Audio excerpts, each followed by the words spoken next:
Hola, buenos días. Mi nombre es Carmen Álvarez Basso y quiero hablarles de la pobreza rural en Centroamérica, en el Triángulo Norte de Centroamérica, y la consecuencia que tuvieron los procesos de paz posconflicto en las mujeres y en concreto en las mujeres rurales.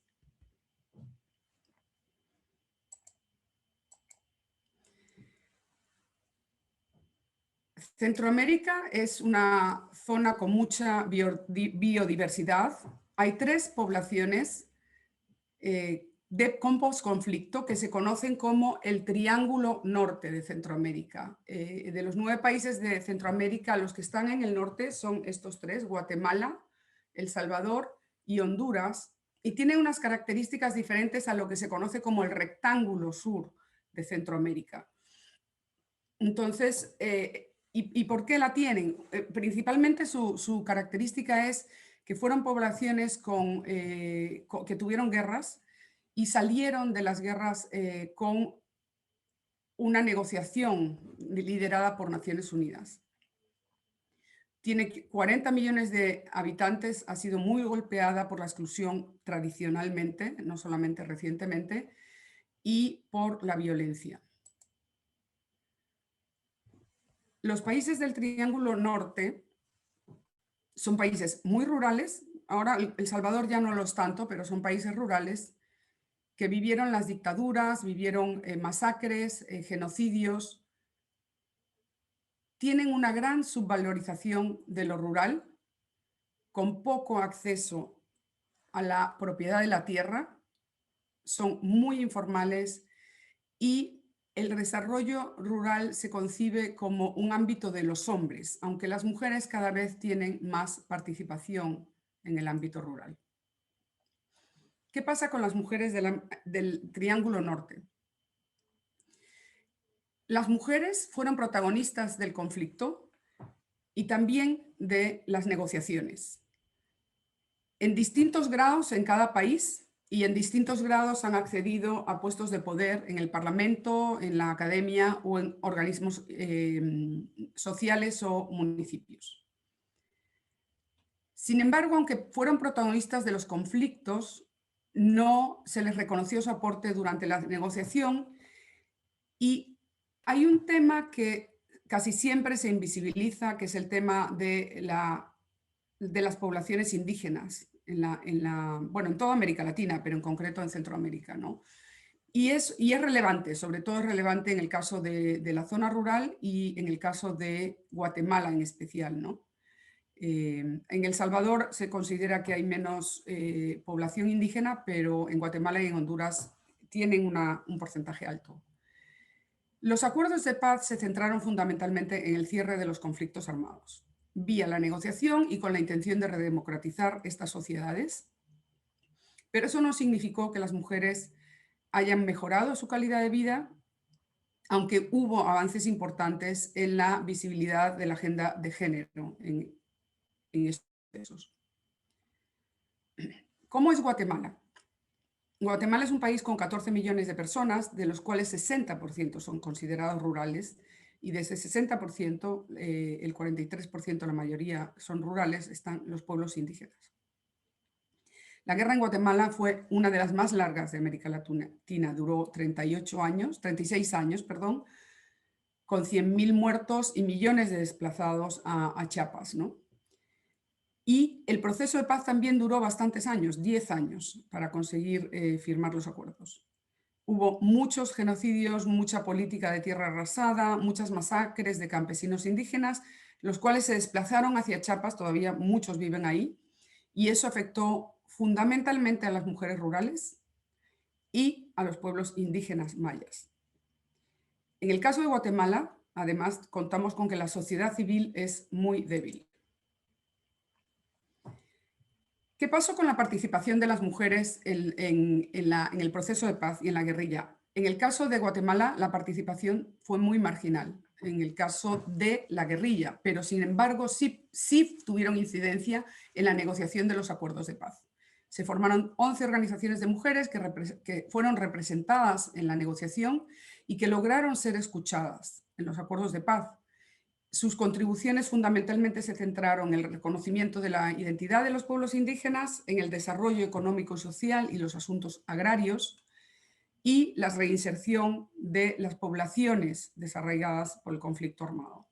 Por lo tanto, consiguieron crear la Secretaría Presidencial de la Mujer, la Defensoría de la Mujer Indígena, y se reconoció a las víctimas, a las viudas como víctimas del conflicto armado. Yo quiero aquí señalar un dato que es importante, y es que la pobreza de las mujeres indígenas, en la parte rural, de todas las mujeres, la pobreza en el caso de las mujeres indígenas se duplica o a veces se triplica. Entonces es algo en lo que hay que fijarse. No se puede pasar por alto y es diferente hablar de mujeres y es diferente hablar de mujeres indígenas. Y además, todavía, a pesar de los alcances de los acuerdos de paz, prevalece la idea de que hay que ladinizar a las poblaciones indígenas en Guatemala, a pesar de lo que ha avanzado en ese sentido. En Honduras sí no hubo conflicto, pero hubo mucha represión. No hubo un conflicto abierto, pero hubo mucha represión. Es muy difícil contabilizar nada en Honduras porque no hay datos, no hay indicaciones, pero se calcula que hay entre 5 y 9 pueblos indígenas y afro-hondureños. Las mujeres indígenas, en el caso de Guatemala, de Honduras, perdón, sí están organizadas, pero tienen una lucha con las organizaciones de las mujeres de género. Entonces, hay acusaciones, entonces eso complica mucho el movimiento social de ambos colectivos. Y lo que sí resalta mucho en Honduras es la violencia doméstica, que es la segunda causa de denuncia a nivel nacional. Tienen la tasa de fecundidad de adolescentes más alta de Centroamérica y la tasa de mortalidad más alta de mujeres por muerte por VIH-Sida de mujeres en edad reproductiva. Entonces, hay un tema de género muy importante en Honduras. ¿Qué pasó en El Salvador? El Salvador es un país de 7 millones de personas. Aquí sí es un país urbano, solo 37% son rurales y está considerado como el país más violento de América Latina. La guerra duró 12 años, hubo 80.000 muertos y muchos desplazados que se fueron a Honduras. En el caso de El Salvador, al contrario que en Guatemala, las mujeres sí alcanzaron cuotas altas de participación, tanto en la guerrilla como en las poblaciones de base, porque la guerrilla en el caso de El Salvador sí mantuvo territorio bajo su control, y el porcentaje de participación de las mujeres en la guerrilla era del 30%, pero en las comunidades de base era del 60%. Entonces, se considera que es el porcentaje más alto de participación, tanto como población civil de apoyo a la guerra y de mujeres, participación dentro de la guerrilla, más alto en la lucha armada de América Latina. Sin embargo, estas organizaciones, las mujeres, habiendo participado tanto en la guerra, quedaron invisibilizadas en los acuerdos de paz. Las organizaciones sociales tenían muy poca autonomía del Frente Farabundo Martí para la Liberación Nacional y no tuvieron ninguna presencia. El partido acaparó todo y tuvieron poca presencia en las negociaciones. Sus demandas no quedaron registradas y como en los dos países el gran logro de los acuerdos de paz fue el cese de la guerra y la reapertura de los espacios democráticos. En el caso de las mujeres en El Salvador, como decíamos, alcanzaron liderazgo, pudieron avanzar la agenda de género y de sexualidad, pero no en los acuerdos de paz. Por lo tanto, después de la firma de los acuerdos de paz, lo que hicieron las mujeres fue separarse del partido, se desvincularon de las estructuras partidarias y empezaron a generar un movimiento social de mujeres que es reconocido como uno de los más fuertes de América Latina. Y este grupo de mujeres, que además trabaja en una red muy grande, son las que están avanzando la agenda de género en el país. Y la agenda de género ha llevado también a que sí hay mayor participación que los otros dos países de las mujeres en cargos de responsabilidad en todos los ámbitos de la sociedad. Por tanto, es un movimiento de mujeres fuerte. Y también en el caso de El Salvador lo lograron crear el Instituto de Desarrollo de la Mujer y que las combatientes que formaron parte de la guerrilla se integraran en la creación de la nueva Policía Nacional Civil que se creó de cero con la ayuda de Naciones Unidas. Esos fueron sus mayores logros en los acuerdos de paz. Un poco a modo de conclusión, los acuerdos de paz se reducen al ámbito de haber terminado la guerra y alcanzar la democratización en estas sociedades. Pero no terminaron con la conflictividad social. La confrontación armada, como suele pasar, lo que se llama la violencia post-conflicto, es consecuencia y sine qua non de los conflictos, es muy típica después de procesos de guerra, se transformó en violencia social, ¿no? Cuya base es la desigualdad social, que permanece todavía en las tres sociedades, ¿no? Entonces, a pesar de que se ha disminuido, bueno, ha habido crecimiento económico en los tres países, y a pesar de que se ha disminuido la pobreza, no se han reducido las desigualdades, sino que se han profundizado.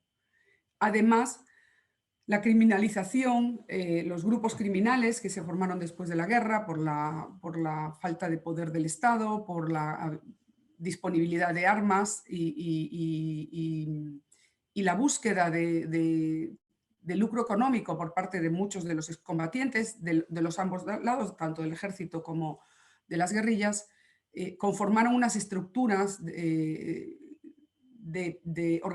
crimen organizado muy fuertes que disputan el poder con el Estado, lo que hace que la sociedad sea consideradas una de las más violentas del mundo. Entonces, hay que señalar que la difusión de estos acuerdos de paz no se hizo ampliamente en las zonas rurales, y como decíamos, la violencia mutó de ser una violencia de características políticas a ser ahora una violencia criminal y de estructuras organizadas. En conclusión, podemos decir que los acuerdos de paz de Guatemala han sido más profundos e integrales que los de El Salvador, porque el foco de los acuerdos de Guatemala buscaba resolver problemas sociales. En el caso de El Salvador solo buscaron habilitar las condiciones políticas para reinsertarse en la sociedad. Y contrariamente a los 5 años pasados de la firma de los acuerdos de paz, en El Salvador se habían cumplido la mayoría de los acuerdos y sin embargo en Guatemala quedaron sin lograr muchos avances. Esto ha provocado que ambos procesos de paz han perdido relevancia en la sociedad a lo largo de los años. De hecho, en El Salvador este año el propio presidente dijo que ni la guerra ni los acuerdos de paz habían servido para nada y se creó un gran shock social al haber dado esas declaraciones. Pero la falta de cumplimiento en el caso de Guatemala sí ha hecho que no se han logrado muchos avances en cuanto a los acuerdos de paz. En ambos países, y también en Honduras, aunque no estábamos hablando de posconflicto, la causa mayor de la violencia es la inoperancia de la justicia, la impunidad que existe y esta fuerte organización de grupos delincuenciales posguerra, posconflicto, ¿no? Por lo tanto, después del conflicto se agudiza la pobreza, el desempleo y también la migración. O sea, Centroamérica es uno de las zonas del mundo que más expulsa migrantes, ¿no? ¿Qué podemos decir de las mujeres en este contexto? Que la violencia es la principal causa de muerte en las jóvenes de 20 años, lo cual es muy impactante. Y además también se mueren en esa edad joven de 15 a 20 años, porque tienen muchos embarazos adolescentes, también se mueren por complicación de los embarazos y del posparto. Es la cuarta causa de muerte en las jóvenes. Las sociedades han mutado hacia mayor tolerancia hacia el tema de género, como dijimos antes. Tendríamos que tener una mejor singularización de la situación de las mujeres indígenas, sobre todo en Honduras y Guatemala. aunque en los 3 países es muy difícil contar con información, con estadísticas o indicadores de tanto de equidad de género como de la participación de los pueblos indígenas en la sociedad. Así que yo consideraría que hay 2 temas que son urgentes que tratar en la región y para las mujeres, y es la visibilización de las mujeres indígenas y afrodescendientes y poner mucha atención al incremento en la violencia de género en la región.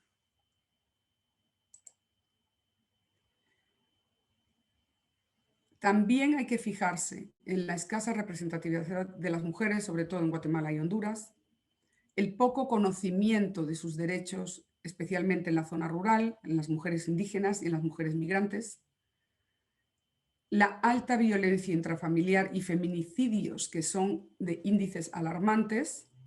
Se considera que la vida de la mujer no tiene ningún valor en estas sociedades.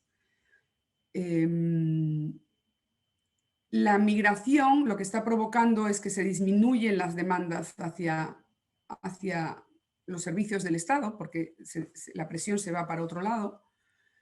Y podemos concluir que las amenazas que tiene la población civil son más ahora que durante el conflicto armado, porque el conflicto armado se concentraban en las 2 fuerzas que estaban luchando, pero ahora la violencia se ha generalizado hacia toda la sociedad por el debilitamiento de las instituciones estatales, la falta de credibilidad en la justicia y en la policía, y que además todas las instituciones en estos países son muy vulnerables a la corrupción.